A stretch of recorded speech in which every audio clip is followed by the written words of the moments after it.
Bismillahirrahmanirrahim. Assalamu alaikum students.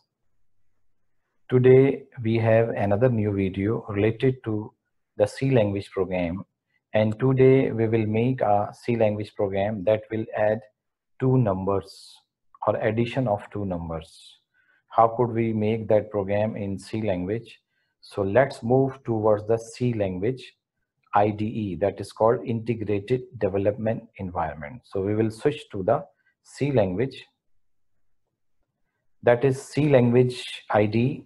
It is called Integrated Development Environment, and the previous program or the first program I have already discussed about the environment of C language, that is Borland C++ we have, and we are making a second program that is related to addition of two numbers. First of all, you have to mention the header files with the reserved word include and the preprocessor directive that is called number sign or channel sign, hash, number or channel. It has different names. After that, the reserved word include is used, and after include you will write the header file name, which header files you want to add.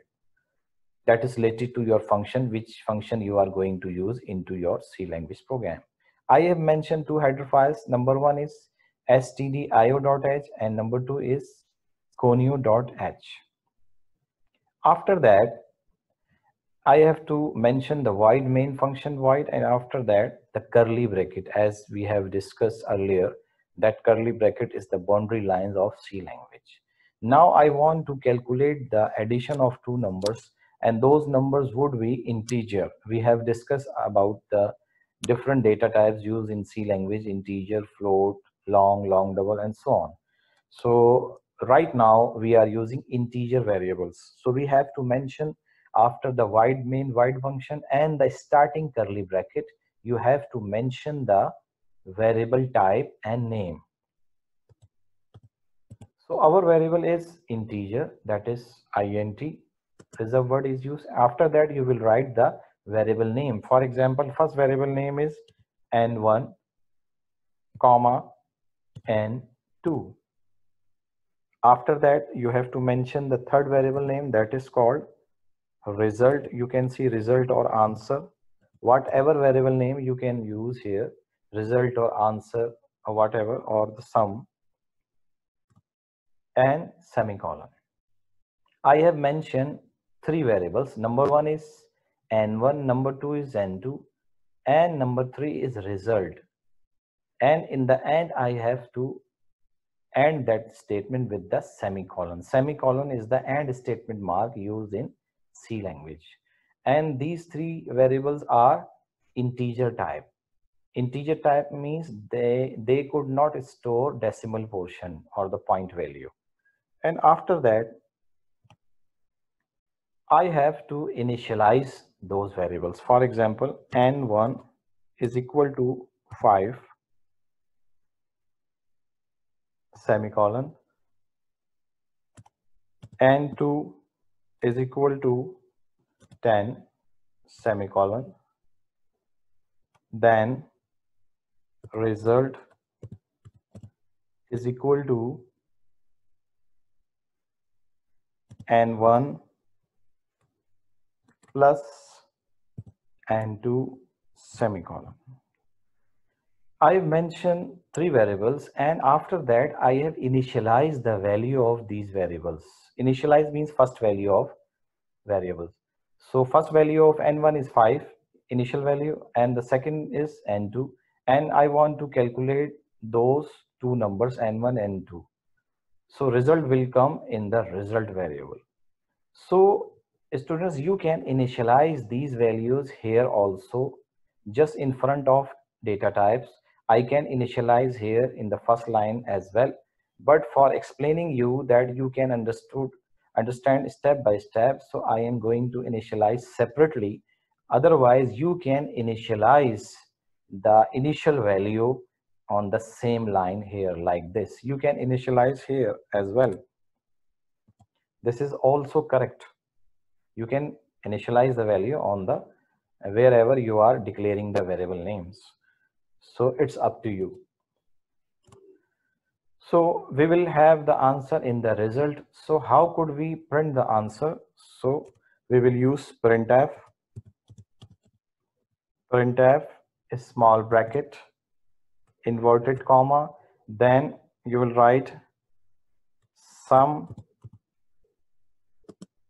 of two numbers is equal to, and here you want to display the sum of two numbers or the result of two numbers after addition.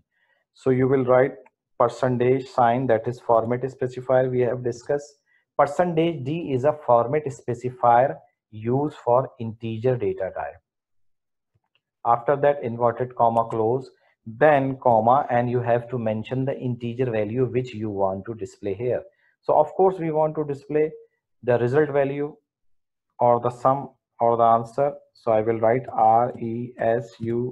result, and after that I will close the small bracket and semicolon. So it will display the result or answer or the sum of two numbers here, and data type is integer. That's why I have used format specifier %d. So my program is complete now. If there is no error in my program, so that program will run and execute and will display the result on the screen. So what will be the result? We will have in the black screen that will appear, and it will stop because of the getch function. So students, I am going to compile that program. As I've explained, that you have to press the control key from the keyboard and F9 key. See, the program is going to compile and it is showing the result or output. That means there is no error in the program, and we will have the result of two addition of two numbers. We can see sum of two numbers is equal to 15. That means our program is correct. So in this way, we can run our program or calculate two numbers addition, and we can add different numbers, more numbers we can add, for example n3, n4, n5, and we can change the different values. So in this way, we can add two numbers in C language program and make it little bit complex. Whatever you want to calculate, it's a simple one, but you can any complex calculation as well. So I hope students you have understood, and you will apply this program into your C language IDE. If you have any problem, you can ask. So in the next class or next video, we will have a new program related to C language. So until that, Allah Hafiz. I'm going to signing out.